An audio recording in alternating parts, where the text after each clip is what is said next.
Hi hello नमस्कार. मी सुनंदा जोशी तुम्हा सगळ्यांचं पुन्हा एकदा एका नवीन व्हिडिओमध्ये खूप खूप मनापासून स्वागत आहे. तर आज सकाळच्या मॉर्निंगला मी देवपूजा वगैरे केली, तेच मी ह्या व्हिडिओमध्ये आज तुमच्याशी शेअर केलेलं आहे. जसं की मी मागच्या व्हिडिओमध्ये तुमच्याशी शेअर केलं होतं तसंच स्वामींची एक फ्रेम मी ऑनलाईन परचेस केलेली होती आणि ती मला इथं पूजेला लावायची होती.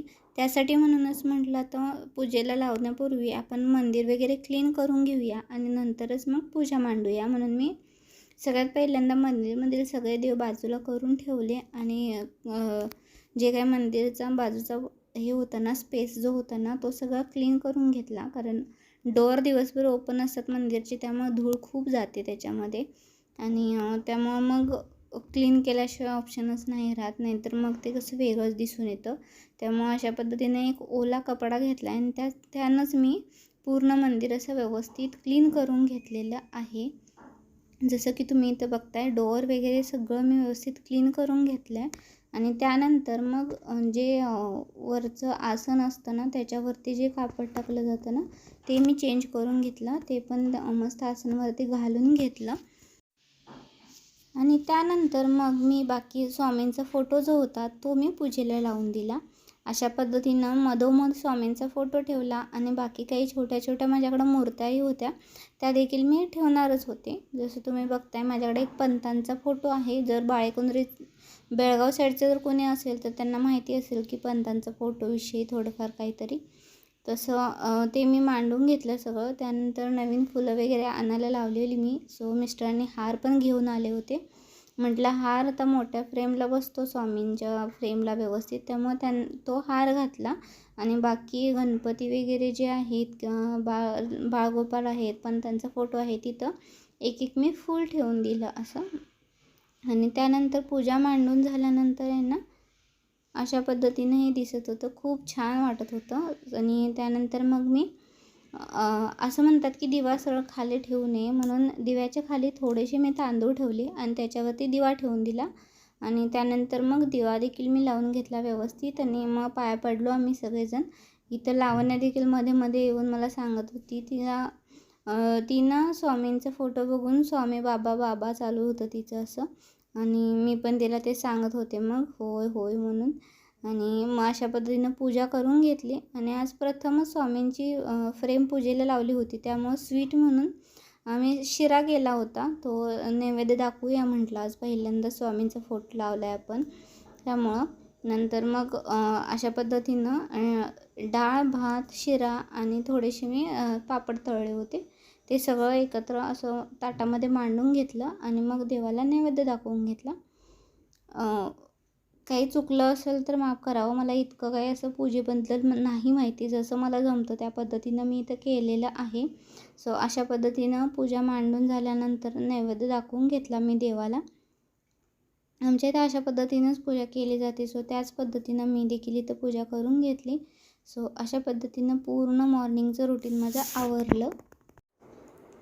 जसं की तुम्ही बघितलं तर सगळी पूजा वगैरे आवरली. त्यानंतर दुपारचं जेवणही करून घेतलं आणि थोडा वेळ रेस्ट करूया म्हणून लावण्याला झोपायला गेले, ते तिथंच मी झोपून गेले. आणि थोडंफार काम बाकी राहिलं, जसं की ते मी परचेस केलेली कंटेनर्स होते ते वगैरे क्लीन करायचे होते. सो झोपून उठल्यानंतर आम्ही जाऊन आलो बाहेर. भाजीपाला आणायचा होता थोडाफार, त्यामुळे व्हेजिटेबल सगळं घेऊन आलो. आणि आत्ता मग संध्याकाळची किती 7:30 वाजत आलेले आहेत आणि आत्ता मी परत सुरुवात केली व्हिडिओला.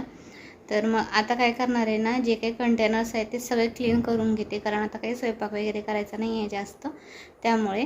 तर चला, तर मग हे कंटेनर्स आहेत ना, असेच सगळे इथं मांडून ठेवलेले मी आणि इथे भाजीपाला वगैरे आणलेला पिशवी तशीच ठेवली इथं.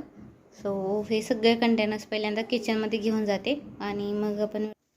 सो जेवढे काही कंटेनर्स होते ते सगळे मी हॉलमध्ये ठेवून दिलेले होते. सो क्लीन करण्यासाठी म्हणून सगळे एक एक एक एक करून मी इथं किचनमध्ये बेसिनपाशी आणून ठेवायला सुरुवात केली आणि त्यानंतर मग पाठोपाठ सगळे क्लीन करून घेऊया म्हणून ठरवलं. पण क्लीन करताना माझ्या लक्षात आलं की माझ्याकडे आहे ना, जे सॉफ्ट काय म्हणतात त्याला, स्पंजचा जो हे असतो ना, स्क्रबर असतो ना, तो नव्हता. बाय मिस्टेक मी यावेळेला आणायला देखील विसरले डीमार्टमधून वगैरे, बाहेर ग्रोसरी घ्यायला जातो त्यावेळेला. आणि त्यामुळं म्हटलं तर भांडी जर का माझ्याकडं आहे ते स्क्रबरनं घासावं तर थोडीफार स्क्रॅचेस पडण्याची शक्यता आहे.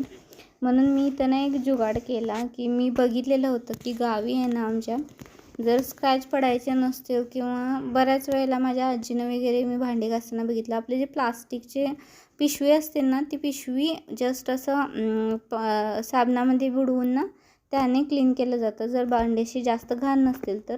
मग मी पण आता तेच केलं इथं. डबे काही घाण नसतात, फक्त आपल्याला ऑर्डर केलेले नवीन असतात म्हणून एक वेळ वॉश करून घ्यायचे असतात. म्हणून मी काय केलं ते प्लास्टिकची पिशवी घेतली आणि छोटीशी होती माझ्याकडे एक, त्यानंच मी पूर्ण भांडी अशी पूर्ण डबे जे आहेत ना पूर्ण असे डबे कंटेनर सगळे क्लीन करून घासून घेतले आणि नंतर मग क्लीन करून असे भांड्यांच्या रॅकमध्ये जेवढे बसतात तेवढे भांड्यांच्या रॅकमध्ये ठेवून दिले आणि बाजूला ओठ्यावरती पण थोडेफार असे पालथे घालून ठेवले होते पाणी मुरण्यासाठी म्हणून.